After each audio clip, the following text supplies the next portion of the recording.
Hi guys, welcome back to my channel. I'm Bella, turning stress into opportunities. I'm a keynote professional speaker specializing in mental health positive awareness. In this video, I wanted to do a final installment of my story time around friendship. I'd like to give you a summary in case you didn't see the previous parts regarding the friendship scenario that happened. I'm going to try not to be emotional. I'm excellent as a keynote speaker if I have an audience, but doing the YouTube channel and this specific video is so personal for me, I do become emotional. So, in a nutshell, what happened? It was a Saturday night. My friend wanted to go out. It was his idea. He really wanted to go out for drinks, and he said, "We will meet up later in the evening to go out for drinks." He made it clear he was hanging out with a friend, but he will definitely give me a call or a text later to tell me what time. And it would be likely to be 9 or 10 o'clock in the evening. And I was totally cool with that. So throughout the evening, we spoke and we texted. And I remember the last text was something like 9 or 10. And that's totally fine because it's not unusual for us to even text that late and still go out. So, what actually happened was 11 o'clock came, 12 o'clock came, midnight, and I never heard from my friend. So, he totally stood me up and flaked on me. Unfortunately, this triggered my mental health and triggered my depression. So, my conclusion on my personal sharing on this story time with friendship is it really did affect me that he didn't communicate and tell me. It was really upsetting for me, and unfortunately, it was triggering. It affected my mental health and caused me a few days of depression, although I overcame it. What I needed to do was communicate to my friend to tell him how I felt. Because afterwards, when I thought about it, he, first of all, may not be aware of how upsetting it was for me and how it affected my mental health, and also how I was sad and it was triggering because I had trauma on a situation very similar to this during my childhood and during my teenage years. So I took the brave decision to communicate to tell him. The reason that it was so important for me to communicate to tell him is exactly as it's shown in this image. We grow up in different cultures. We grow up with different values.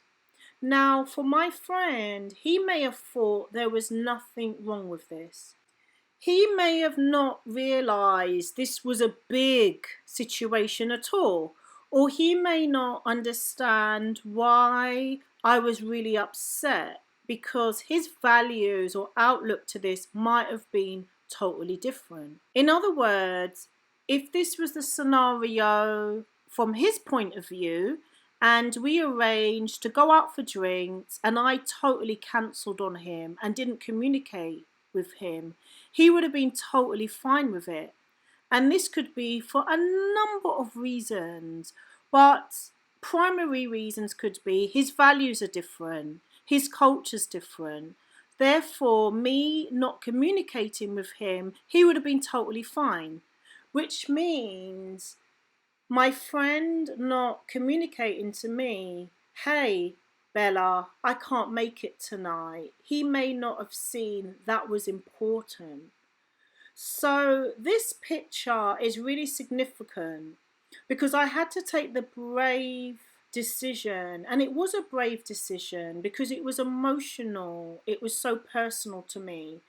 I had to come out of my comfort zone give him a phone call and tell him, hey, you know, the situation that happened last week, last month, a couple of months ago, when you didn't communicate on the same day, this is how it made me feel.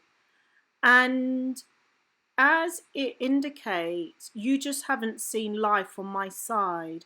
I had to explain to him, in summary, you know, in my past, this has happened, and sometimes it's triggering for me.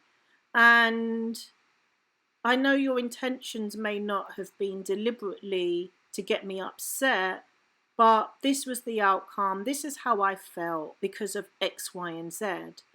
So, this is a great tip that I want to share with you guys, is that just think of that scenario 6 and 9. Another person might see the 6 and another person might see the 9.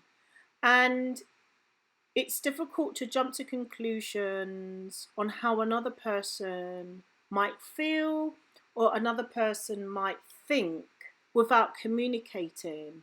So I'm glad that I took the brave step to communicate and tell him how I felt, that it was something that was really upsetting for me, and to say, hey, I haven't got a problem if you need to cancel, because this is life. We all may need to cancel on going out or an arrangement we've made, but would you mind the next time communicate with me? Let me know, drop me a text. I think this is something we can use to develop and increase our mental fitness. And you know what? This is something we can implement in other relationships. This could be friendship. This could be a relationship with a boyfriend or a girlfriend. This could be a relationship with your employer or your employees. So we do need, if we can, to be brave, take ourselves out of our comfort zone and communicate our feelings, because by doing this it allowed me to take control of my mental health and not let it burden me and increase my unhappiness with depression by letting it all out and telling the other person how you feel. So, guys, I hope you enjoyed the story time. I didn't know it would run up to.